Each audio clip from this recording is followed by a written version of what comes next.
Assalamu alaikum wa rahmatullahi wa barakatuhu. Peygamberimiz aleyhissalatu vesselam kengashlerin birisinde ayta. Şunanda adam balasının her bir izgiligi ameli anarga. Amma da lakin Allah Teala ayta, uraza benim işin. Ne işin Allah Teala şulay ayta? Çünkü uraza ol yaşarın amel. Kişi uraza tutamı yok mu ekenligin fakat tutuşu hem Allah Teala özü bile. Namazını ötegende birge safqa baskan kişilerde köreler.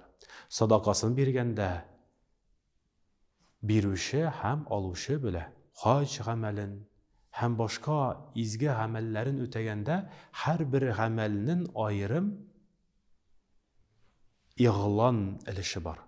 Amma da lakin uraza tutkanda tutabız mı şimbarlıkta, tutmayımız mı ekenligin fakat Allah Teala gene bile. Hem tutkanda da nire uşle biz oş kazanımız bilen, karnımız bilen gene tutabız mı? Yaki köngülümüz bilen, oy fikirlerimiz bilen mükemmel kiliş urazabızını öteybiz ekenligin fakat Allah Teala gene bile. Hem şuşu yaşırılgen, ihlas köngülden, şin köngülden ötegen izgilik için Allah Teala ayta, özüm istermim, özüm arttırırmım deyip haber ite. Ne için? Çünkü izgilik turunda, izgiliknin nindi halde ekenligin fakat Allah Teala gene bilüşü.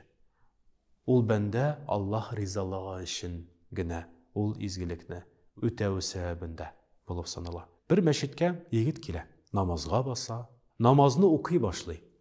Hem namazını uzak ettirip okuganda arttırak oturgan babaylar bunu küzetip bir-birisi bilen sileşe başlaylar. Qayrale ay yaxşı namaz okuy, uzak okuy, ihlaslı okuy deyip ekrin bunu maqtay başlaylar. Bu malayının köngüline hoş kildi, maqtaylar, maqtagan sözüne şatlanıp, siyinip, dağın da zagırak, dağın da kübrek maqtasınlar deyip zagırak okuy başladı.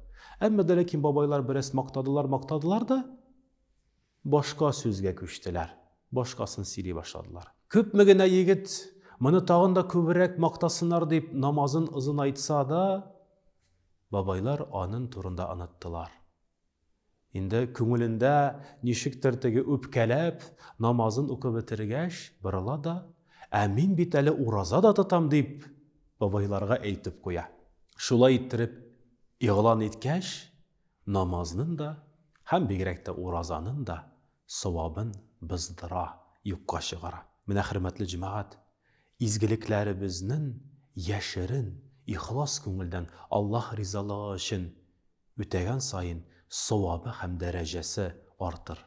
Çünkü biz ol izgiliklerini başkalar maqtasınlar için tügül. Bizge abruy derece birsinler için tügül.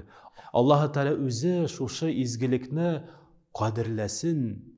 Hem Allah Teala özü ol ışırakta ecir savabın neticesinde bir eşek alabilse.